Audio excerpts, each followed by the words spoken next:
Hello, everyone. Welcome to the Cybersecurity Risk Assessment webinar. My name is Ali Hashmi. I'm a CEO and CTO of Tekglide. Just a little bit about the topic. In today's digital landscape, organizations face an ever-expanding cyber threats that can have severe financial and reputational repercussions. As a result, the importance of risk assessment in cybersecurity cannot be overstated, especially when it comes in the context of cyber insurance. This webinar explores the critical role of risk assessments in obtaining and optimizing cyber insurance coverage. In the session today, we will emphasize on the fundamental significance of risk assessments in the cyber insurance landscape. We will discuss how risk assessments provide insurers with essential insights into organizations' cybersecurity posture, enabling them to assess the level of risk and determine appropriate coverage and premiums. In order to do the risk assessment, there are several industry standards that are available, and some of those frameworks and standards are NIST Cybersecurity Framework, ISO 27001, PCI DSS, which help provide a structured process in assessing cyber risk. We will be covering those standards and those frameworks briefly in this webinar as well. Our goal is that we arm you with the knowledge that help you effectively navigate through the insurance landscape, cyber insurance landscape, optimize coverage, and ensure your cyber risk management. With me today, we have Zahir Ali Quettawala, who is a senior risk advisor at Tekglide. He has over 25 years of industry experience in delivering diverse range of business and IT projects in cybersecurity, technology, and risk advisory services. He's based out of Melbourne, Australia, so it's pretty early in the day for him. We thank him for joining in this webinar. Zahir's primary focus lies in collaborating with C-suite and senior management, aiding their understanding of cyber threats and risks that can impact the organizations. Zahir has extensive qualifications and extensive industry certifications as well, such as CISA, CISM, CIRIS, and CDPSE. Also, Zahir is part of a faculty with Deakin University, and he's recognized as an accredited trainer with both ISACA Australia and US chapters. And he has done numerous information security trainings, cybersecurity boot camps across various organizations, institutes, and universities. So without any delay, I'm going to hand over to Zahir, who is going to go over and teach us what a cybersecurity risk assessment is about. Go ahead, Zahir. Thanks, Ali, for the amazing introduction, and thank you all for joining. It's pretty early for me, but that's fine because that's my normal time. I normally wake up because I'm pretty dressed up, and after the session, probably I'll start working, right? And it's pretty cold in Melbourne also. Just sharing for that. It's almost like now 3 degrees now in the morning, and that's fine. But all right, so let's quickly move on. Ali has already introduced, but I'll quickly go through the contents for today. Like we'll go through these 5 verticals today, right? We'll talk very briefly. I'll be touching a very high-level overview. What is the threat landscape today? What are the risk assessment means for us? What are the different frameworks right now we use in the industry which are popular? There are like many frameworks, but I have picked a few of them which are more popular and more relevant to the industry. What benefits we get, right? And then finally, what Tekglide could offer as a service to help organizations in the journey of cybersecurity. But yeah, but before we go on, just a quick one. The session, I'll try to like contain it within like less than like 60 minutes, means that I also need to put some time for the question answers in the end. So it will be approximately like 45 to 50 minutes at most, right?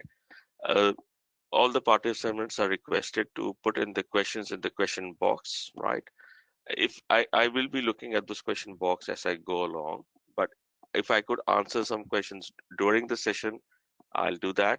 But for some reasons it's not possible, then we can discuss it in the end for that, right? And then after the session is done, you will receive a survey, and we will appreciate, me and Ali will definitely appreciate if we can just provide us with your feedback so we can plan our future sessions accordingly, right? Because this is the start of a journey. It's a very interesting and a very uh, comprehensive journey. So we'll be needing more sessions on this more to understand this journey in more detail. All right. So let's start with the threat landscape of today and just a high level thing, just to showing to the audience and the participants right now that what is happening. And this is something which is very common nowadays, right? I think every other one, either you are coming from a large size organization or a medium, or if you even if you're a solo businessman or individual working on your own, right? These are the concerns nowadays, and these concerns are growing, and especially some of you who have been following the industry and the cybersecurity world, right? This has really like peaked up, especially from the COVID times, because the only reason that we were all sitting at home, and unfortunately, the people who are responsible for such kind of unfortunate things, they had all the time in the world, and things have really increased, and these are going crazy. Even in so these are like all some of the examples which we can share with you, and I'm sure we are all reading it on everyday news and everything. So why this is happening, right? Why this is such as common? It's are those people really good? That's one way of answering the question. Or there's something missing on our part. It's a bit of both, but I still feel it's actually missing on our part. Like we have not taken enough preventive measures to stop such things from happening, or at least minimize the impact of it. And especially you will see like organize, and there's always an insider threat. There's always some involvement within the organization.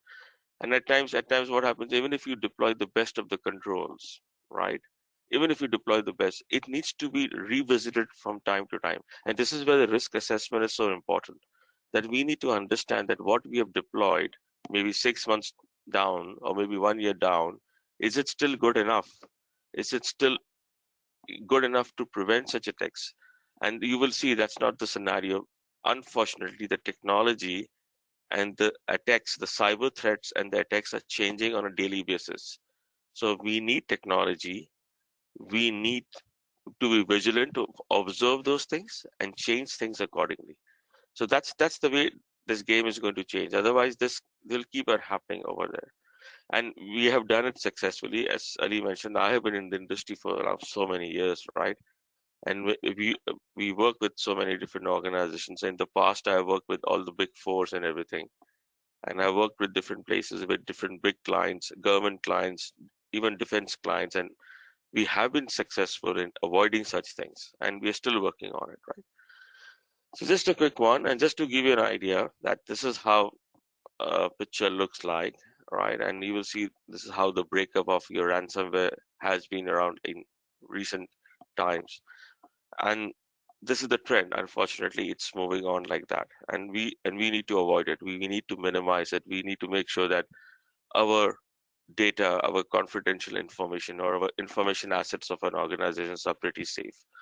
And that's what I will talk about in the next 30 to 35 minutes, right? So this is just to give you an idea. I'm sure you can all read the numbers, right? You can see what is a prediction, what is at the moment the current numbers looking like, and what the forecast is going to happen in the next 5 to 10 years.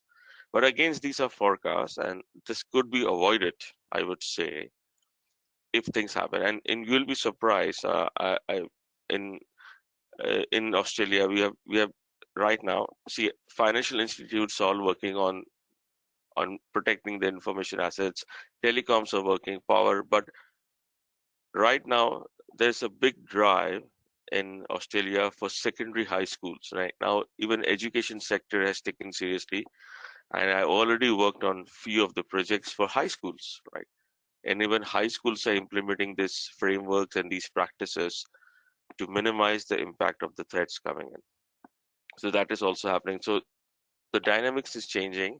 It's no more just the top organizations or big organizations, but even like a school and a college or a university level. I would still say university is still bigger, but school and a college, they that thing is also coming in right now. Even individual consumers who's running a simple shop or thing or a website, they are also now trying to be concerned about these things, and they want to understand what they could do at a bare minimum to prevent such things, right? Right, at least minimize the impact of it. Because if your data is breached, or especially it goes into the ransomware, it doesn't make sense to you pay them the ransom and get the money, because that probably will never happen, and you will lose both your money also as well as your data also, right? So normally that's not a good practice to do. We normally discourage organizations to pay the ransom, but there's a separate discussion which we can have separately on that, right? Okay, so these are the some of the common cyber threats we right now we are going through in the industry. For some of you, some of these words might be new, but at the moment I will not explain all the words, but these are like some words are pretty common, like malware is a common word, phishing, I'm sure is a common word, web attacks is a common word, having dumb emails or unsolicited emails, it's a spam is a common word, people using your credentials to look like you, identity theft is a common thing. DDoS number 6, like somebody actually attacks and bombards the environment and just slows down your traffic or stops you from working. It's pretty common. Insider threat, data breach, this is common. Nowadays, we live in the world of AI. They can actually track and follow you and learn things, right? Botnet was basically, I would say, the start of the AI, but now that botnet has matured enough, I would say they have grown up. They are no more tiny toddlers. And nowadays we use AI for these kind of purpose and so on, right? And you can see the other words over there. And crypto, probably I was thinking to have a separate session on a crypto for you guys. That's a separate word altogether, especially those who are investing and who are working on crypto, everything.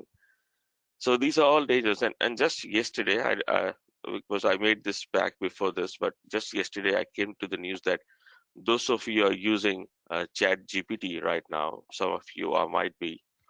So 100,000 ChatGPT accounts are right now available on dark web, right? So something to understand for your reference, right? Right. Anyway, so going down to the next one. So let's talk about risk assessment. So keeping this perspective in mind, right? We need to understand that why we need to do that. And the concept is pretty simple and straightforward. And I'll try to simplify the concept and happy to take any questions if you have. So see, ultimate, what is the goal, right?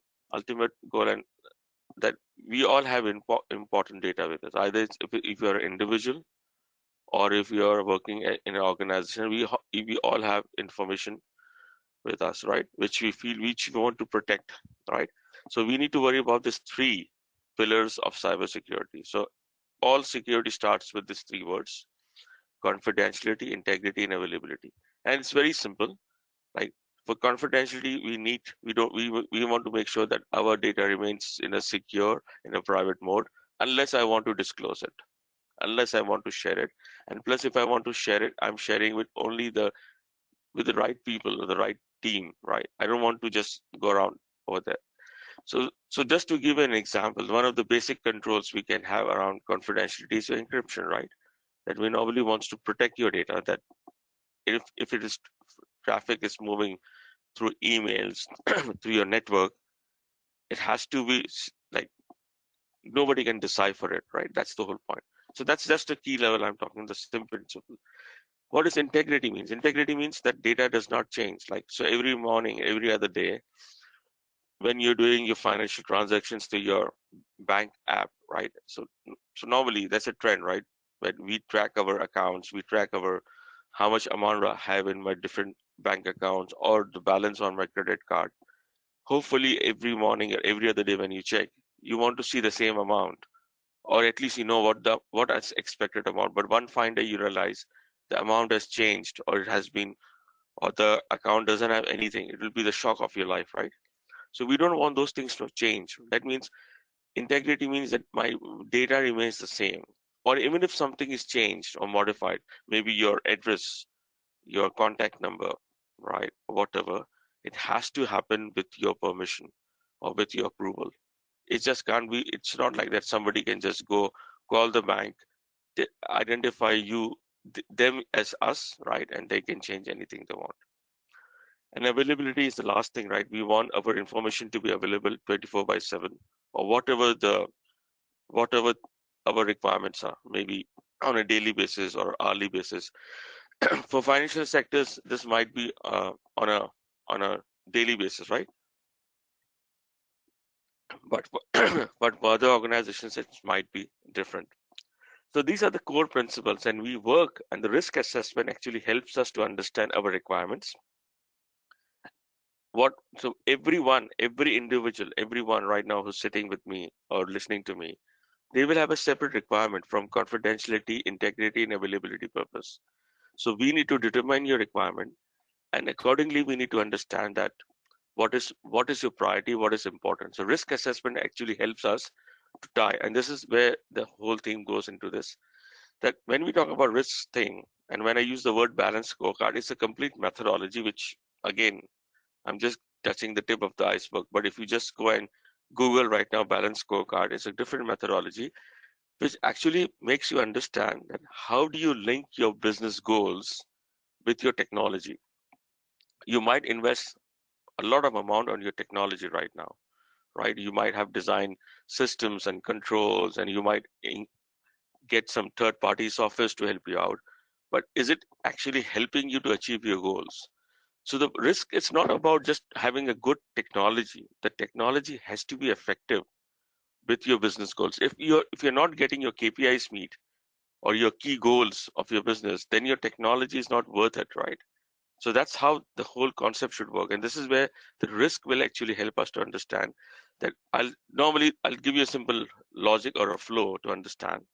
You start with your business goals, you start with your key business concerns and risks, and then we map those risks with your technology and the controls, and then we understand what are your current strengths, right? What are your current gaps, and what further we need to do to ultimately reach your goals. It's not about just doing everything. I don't believe in doing everything, and we cannot do everything, right? We can only do things, and I always suggest things which are required to maintain your business goals or attain your business objectives. So this is the key point. This is where the risk assessment definition will come in. It's not only knowing about the technology. There are so many things we can do, but you might have a budget constraint. You're a smaller organization. You're a large organization. There are so many different factors. You have different information assets. You want to protect one asset or one system or one application, or you want to protect 10 systems, 10 applications. Where are you? What is your geolocation? Where are you physically located? What is your ultimate goal? Right? What do you want to achieve? Is the profit is the only goal of yours? No, not necessary. Maybe you are serving other organizations. You depending which industry you belong to. There are different requirements for a healthcare industry. There are different requirements for the financial industry. So that's why this complete maps and risk assessment actually helps us to understand your inherent risks and then what we need to do around it. So it's a complete methodology, it's a complete mindset, and it's a different mindset. So I have been into this industry, and there has been a gap, and now people have started to realize with time that why everything has to tie up with your business objectives. We can't, so that's a top down approach, and that's the best approach we can take to understand what we need in the end to protect your information, right? You can put down any questions if you have around this, but I hope it makes sense, right? And this is just a pictorial view for you to understand, right? So see, for us, for any one of us, right, asset is the most important thing. And when you talk about asset, these are the typical questions you can ask. What do I own? Where is it located? What's the condition? What's its expected life, and what's its value, right? And this is what we are concerned about, right? And it could be anything. It could be a simple diary or your cell phone even, right? Even your laptop. That's your asset, right? Because if your laptop has a hard drive, which we does, and if you're putting everything on your hard drive, not on the cloud, then you'll be worried about all these things. Even if you're using a cloud, again, the same questions you can ask, right? But then remember, your assets are, if you look at this whole diagram, right? So we stakeholders, right? We value our assets. So that's how this flow goes. and we wish to minimize the risk. And what is actually risk comes out from? Risk is basically you have threat agents, like these are your hackers or the crackers, or in the industry, people who want to break in your system. And these are the threat agents who will initiate the threats, right? And they will use our weaknesses available, that's your vulnerabilities, to attack us and breach our environment. But then what we do, we when we assess your risk and your system and your current strengths and gaps, right? We try to deploy controls. And remember, these are not only technology controls, they could be administrative controls, they could be management controls, they could be practice controls, procedure controls, awareness controls, and I would say the last thing, the technology controls to reduce your risk to the acceptable level, which where the business will feel safe and they can say at certain value that now our assets are safe, right? And even if your assets are breached for some reason, still you have some contingency plan to get your data back. Like you don't end up paying the, I would say, the ransom or the money, but at least you can get your data back. So this is how the whole logic and the cycle works for us, right? So this is the whole concept. And then ultimately these assets will, which is not part of this flow, but it connects again back to your business goal or your key goals of your organization, what they want to achieve in the end, right? Right. So that's how the whole logic and the concept works for us. So that's what the risk assessment looks like. So normally as per the industry practice, ISO 31000 is a standard which we normally use for risk assessments. It's a generic standard, not only is it designed for cyber or information security, it could be anything, but then we use, along with this standard, we use different cybersecurity frameworks to go through this whole process of risk assessment. So if I go through this small illustration in front of us, right? So when you say scope, content, and criteria, this is where your business goals will come in. You need to tell me what you want to achieve in the end, what you want to protect. And then we go through this cycle of risk assessment where we identify your key assets. For each asset, we will identify the potential threats and the vulnerabilities. Then we understand your current controls, that's your analysis. And then we do the evaluation using some methodologies and tools. And then we come at the numbers in front of you, that what we need to do to improve your control, right? And there are so many ways of doing it. I don't want to go to that discussion right now, but we can actually calculate things, and we do the quantitative risk assessment. There is one way of doing qualitative risk assessment where we just have high, medium, and low, but we can also go and do the quantitative where we talk in dollar numbers and give you some rough estimates or guesstimates that if the loss happens, then what kind of losses are we talking about? So that's how the risk treatment actually looks like. And then we start to give you options in terms of a roadmap kind of a thing, right? That what needs to be done to mitigate those things.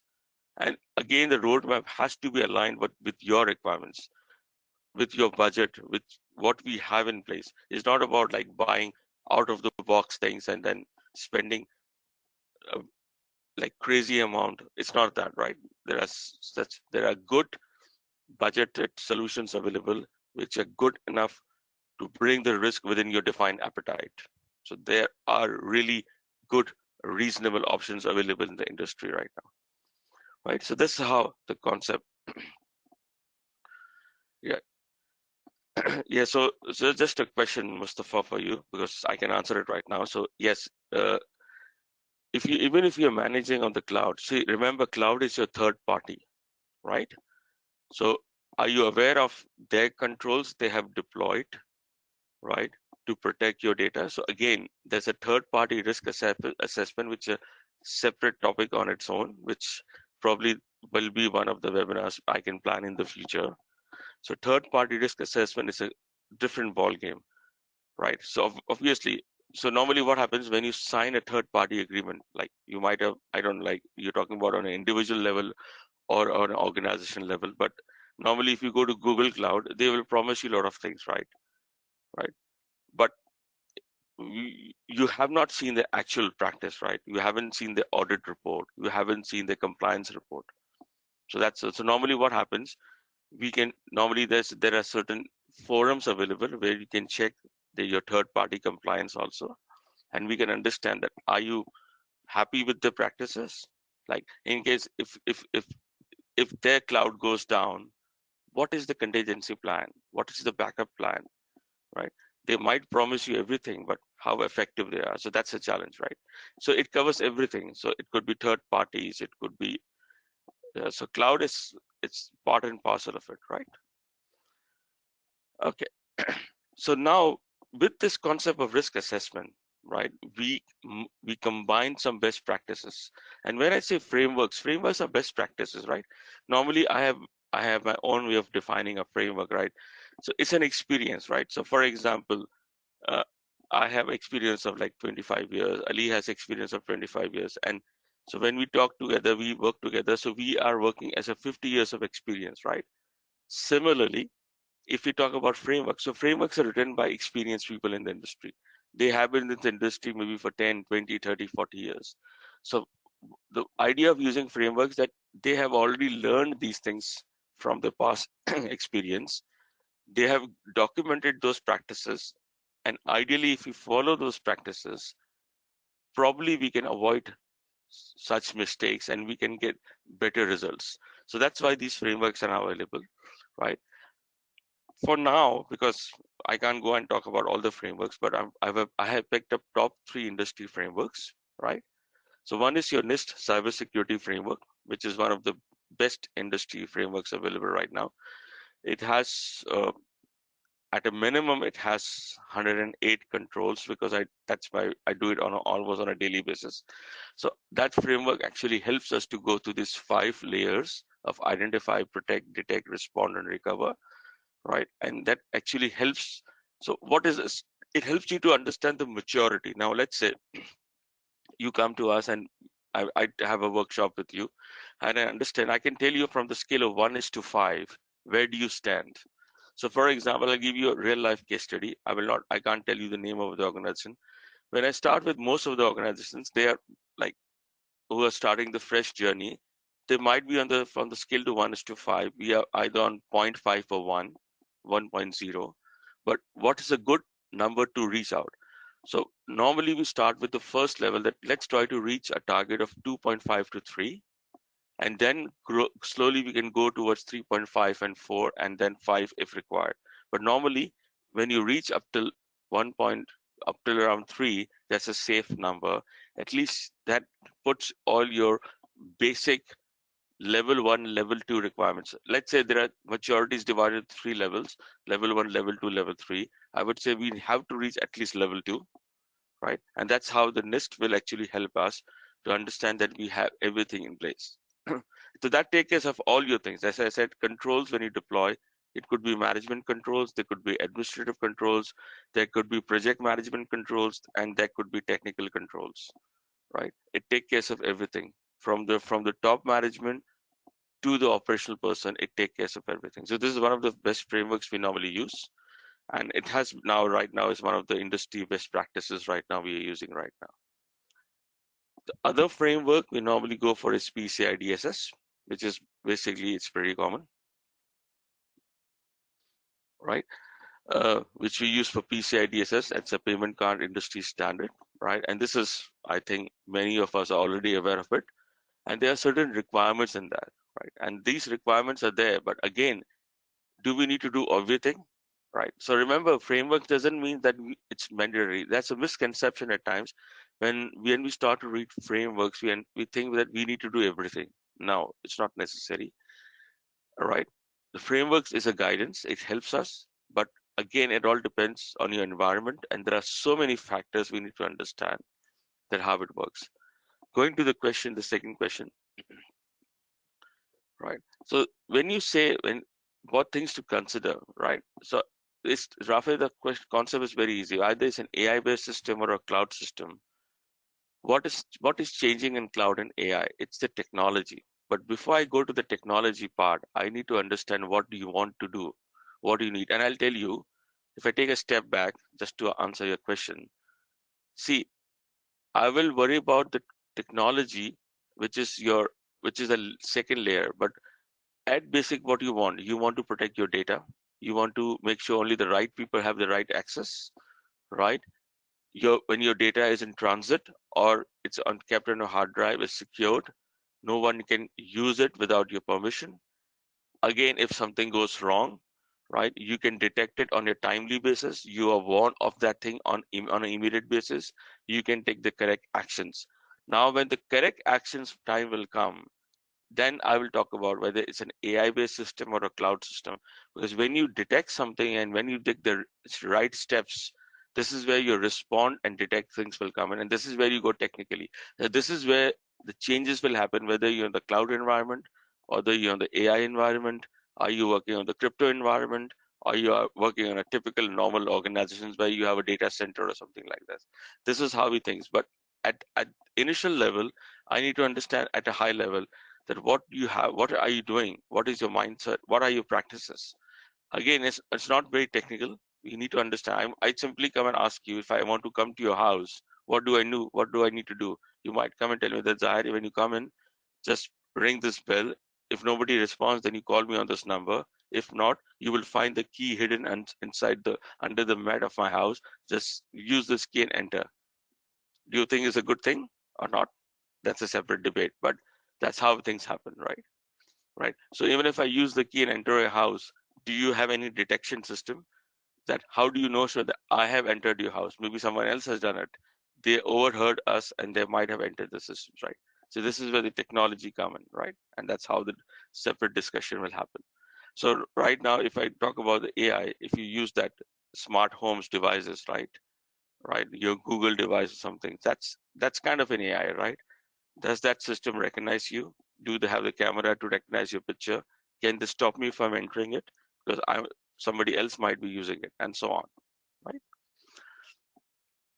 All right. So these are the typical requirements of a PCI DSS. Like it's just a high level thing. So they give you, as I said, a lot of things, but and I'm sure some of you have already worked on it.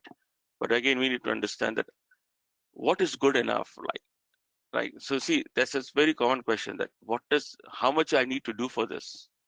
So answer is very simple. How much you need to do depends on your assets, how much you want to protect. And this is where we do the assessment will happen, right? We can't protect everything all the time, right? But we can protect some of your important things most of the time. Remember that, that's very important. If somebody tells you that we can protect everything, that's not possible. We can protect some of your assets most of the time, but not all of your assets all the time. So that's why we need to understand how much is enough, because I also need to see the budget, right? We also need to understand what is your threshold. We can't just keep spending and getting technology, right? So that's how we need to understand.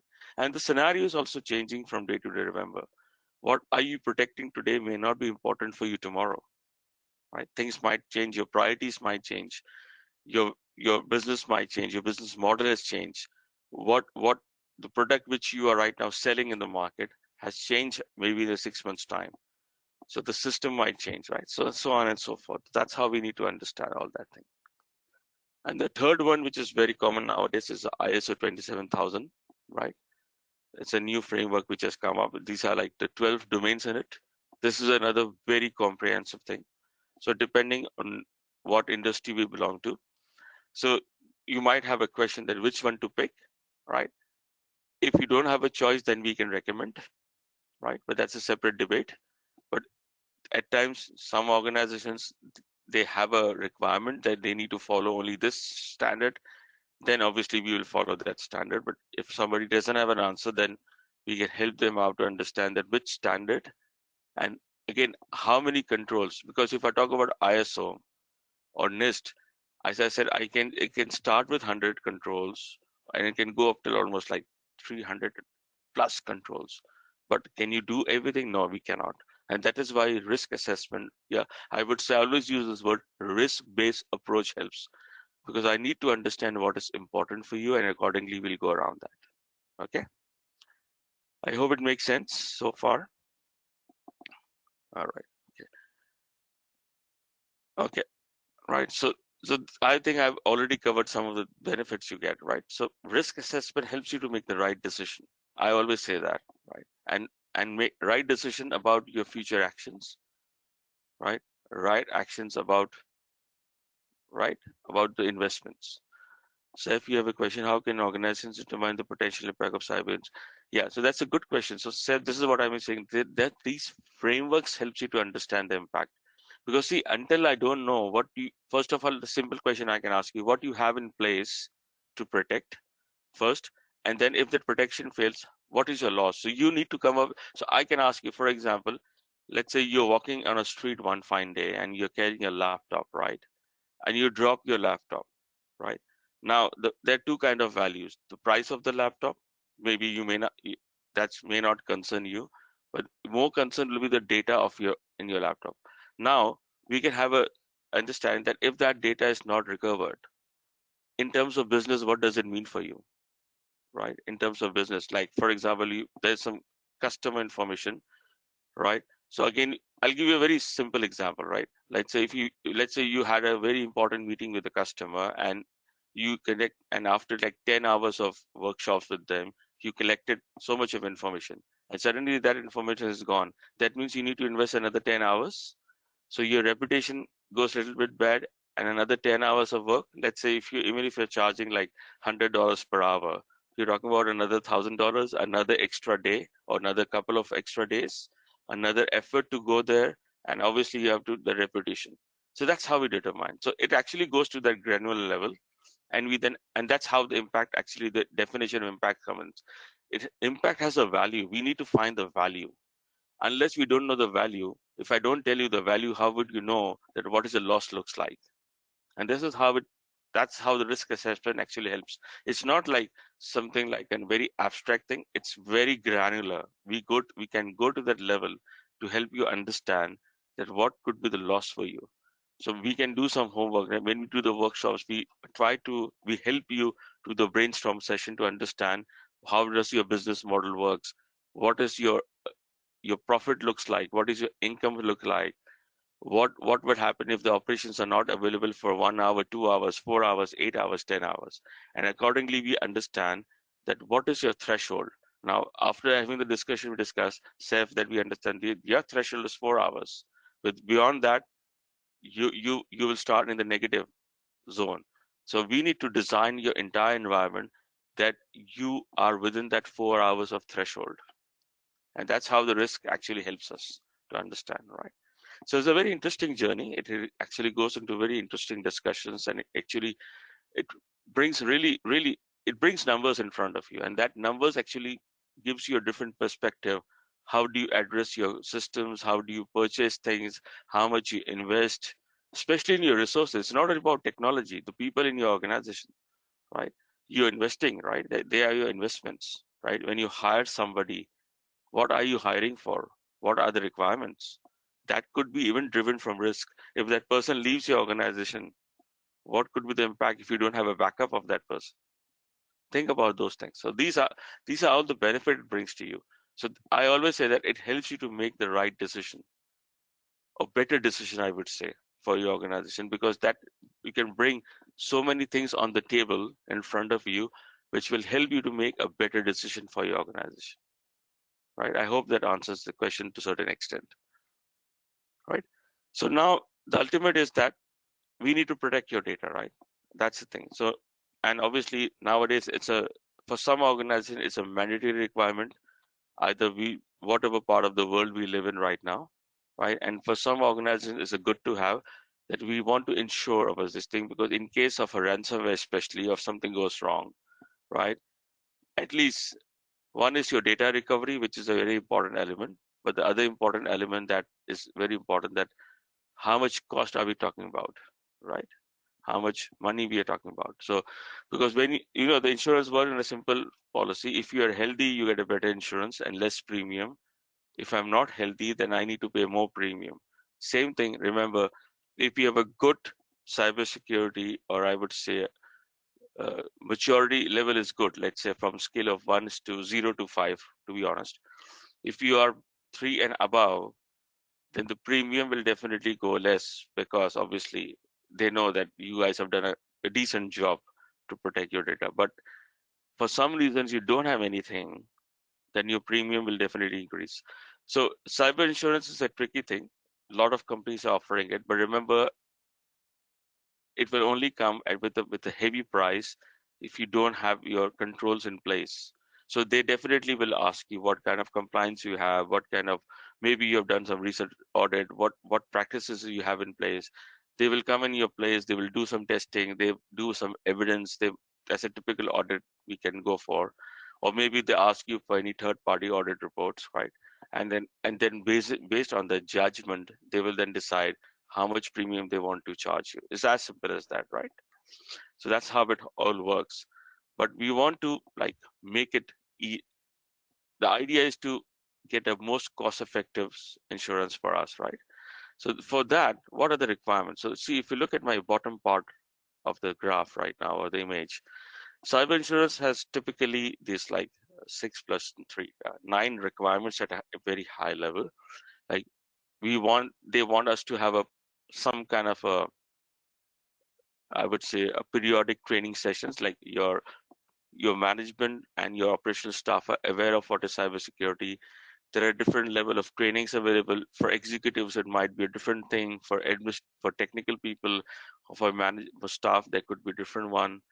Plus, we are regularly detecting our threats. So there are different kind of services, vulnerability and pen test services available, which helps you to understand your internal and external threats, your configurations, if your systems are properly configured to prevent such attacks from happening, or they're good enough to detect things on time, and plus also understand that if somebody wants to attack you or breach your data from the outside world, how secure is your environment. So they want these kind of things happening on a periodic basis, right? And plus the practices which we follow in your organization. So that's where I think most of the questions you have been asking. So these are all the key areas, and this area is completely covered with any frameworks, like starting from patch management. Data protection is a comprehensive topic. I've just keep these two words because it has so many different layers, and we can go on and on and on that. Backups, securing your cloud to third parties, your endpoint protection, right, and your user account management. So these are the 6 fundamental areas, and these fundamental areas could be easily mapped to, depending on which industry you belong to, could be easily mapped to ISO, it could be easily mapped to NIST, it could be easily mapped to PCI DSS, it could easily map to any other frameworks. Mapping of framework is not a problem, right? But remember, ultimate end game is that if you want to go for the cyber insurance, right, we need to ultimately showcase that we have done, we are doing these things on a regular basis. It's pretty effective. And then when we go with those things on the table, obviously they will give us the insurance, but you can save a huge amount of premium coming to you. And not only about this, it's not only about the premium, it's about protecting your data, right? Money is one factor, but ultimately, what we want, even if you're not going for cyber insurance, the ultimate game is actually that we feel confident that we have done enough and we are regularly doing something to make sure that our systems are working effectively, our data is protected, we have enough controls from any such thing bad happening to us. And even if something goes wrong, we have a good response plan, we have a good recovery plan to go to to bring back things back on normal for us. We don't end up paying high amount of ransom or unnecessary costs in the end. So so this actually helps us to be proactive, take the right measures, and be aware of it and be cautious of it, right? So that's the beauty of having this as risk assessments in the end. So outcome obviously is protecting your data as well as, right, if you want to go for any kind of a third party insurance also, as well as another element like compliance also. You might need to get certified with ISO, or you might need to go and improve your maturity with the CSF, which is right now the industry benchmark, right? So one activity of risk assessment with any framework can help you in so many things, right? There's so many things you can do around it. So just to touch base in the end, right? Because I know, so we just want to show you that these are the 3 services we offer as Tekglide. So we do the training also, we take care of one element. We also do technical assessments for vulnerability and pen test, and obviously, as I say, that we can help you with your journey of your cybersecurity risk assessments with any frameworks from the industry. As I said, I have only picked up 3, but there are so many other frameworks we can help you with anything, right? All right, so just to showcase that there's a link given on this this hyperlink, and probably you will get it after the thing. And this is the Tekglide page, and you can see different services. This is our cybersecurity fundamentals training, where you can see all the details, right? Then there's another page on penetration testing services, which explains what services we offer. And then if you're interested, you can always connect to us to help you and guide you on this. And then, sorry, I think I clicked the wrong one. And these are your risk assessment services, right?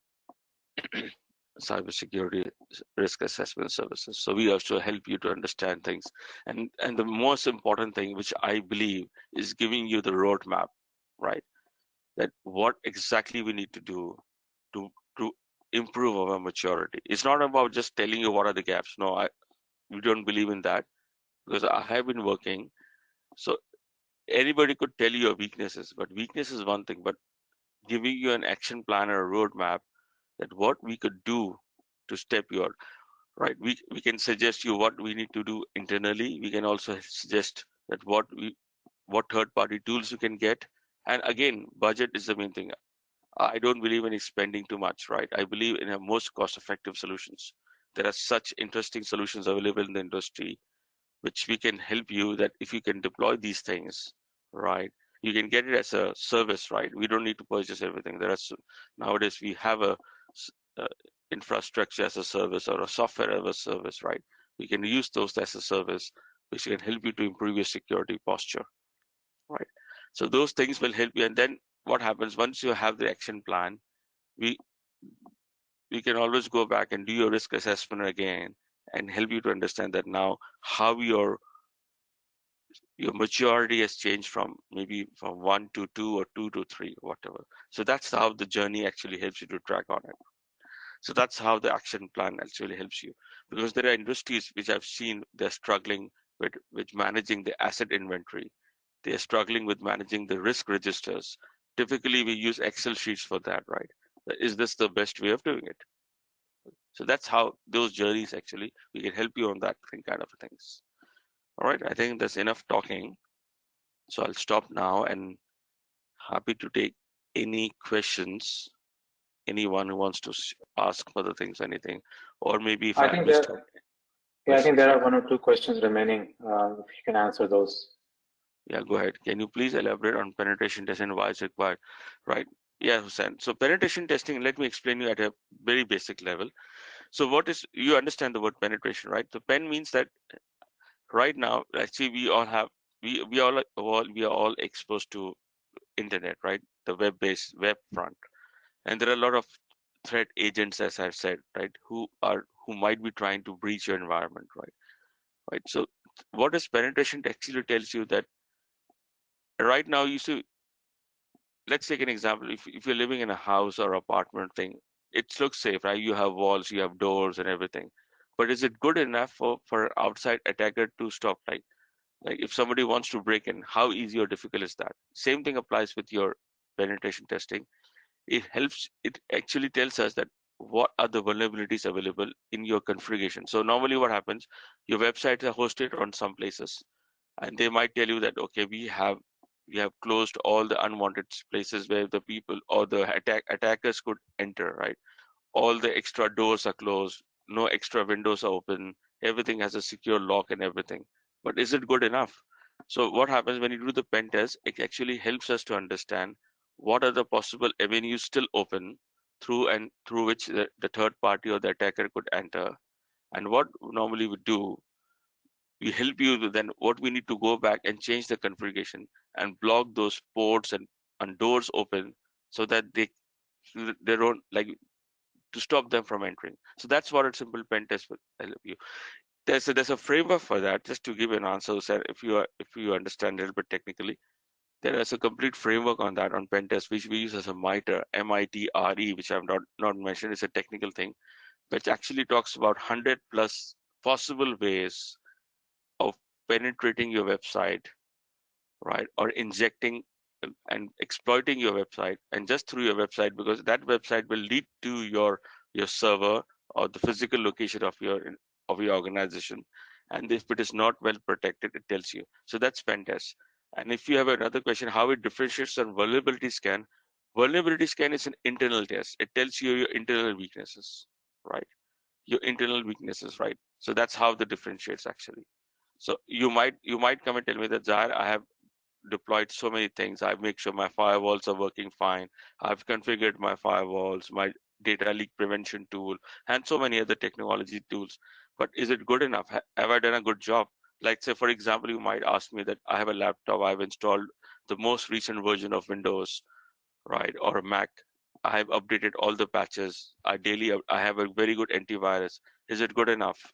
So I can do assessment and of your configuration internally. So that's vulnerability scan. I can tell you something like that. Okay. Any other question which I missed?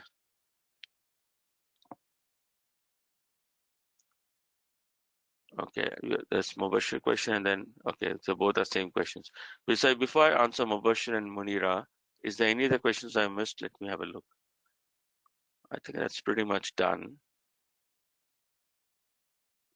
Yes, Tasneem, your question does, yes, they can be customized. And that's what I said, that it starts from 100 controls. It can go up to 300 controls. It's not necessary you need to do everything, right? So there's no such thing as default settings, right? There's no, we can customize every framework as per, but that customization will not happen by magic. We need to understand what you want to protect, as simple as that. Once we understand what you want to protect, why you want to protect, how much you want to protect, then those frameworks will come to that play, right? Okay, and coming to the another question by Mubashir and Maria, right? So see, rates are basically, we need to have a discovery workshop with you, right? We need to have understand your environment, and then accordingly we can give you a code. So if you're interested, we can do a we can organize a 1-hour discovery workshop with you guys, and then we can give you the code, and then if you like it, we can proceed with that, right? So that's how we work, right? So there is no we can't give you a number unless I understand. As I said, I need to know what you're talking about. You might be as simple as a very small system or application, or it might be a complex as having 10 systems in an environment, 6 different locations, maybe 6 to 7 third parties. Remember, these all add complexities. Third parties, physical locations, logical locations, what data you're protecting, what systems we are talking about, are they in-house developed or they outsourced? So many things will come, right? So, Ali, let me know if I missed anything so far. No, I think you answered all the questions. I think we just have a couple of minutes remaining. So just to wrap up, just so everyone, we will really appreciate, first of all, you're giving us an hour of your day here to listen to it. Is certainly a very valuable topic. Thanks, Zahir, for sharing your knowledge with us. We will really appreciate to all the participants that if they can complete the survey. You will see the survey once you exit the webinar. There should be a survey that will pop up, and if you can please fill it out. You'll also be receiving an email with the presentation and also the recording of the presentation, so you can certainly view it. And please you can contact us if you have any questions. We have our email address. Zahir, if you can bring it up, maybe. Yeah, it's right here. Yeah. info@tekglide.com. You can reach us out here. We can set up a discovery session free of cost, just to kind of discuss what you guys currently have and what are your needs as far as cybersecurity is concerned. And you can also reach us out here. There's a phone number listed here as well. So we appreciate your time, and we'll be conducting future webinars, and we'll certainly reach out to you on different topics related to cybersecurity. So thanks, everyone. Thanks, Zahir. Yeah, thank you all.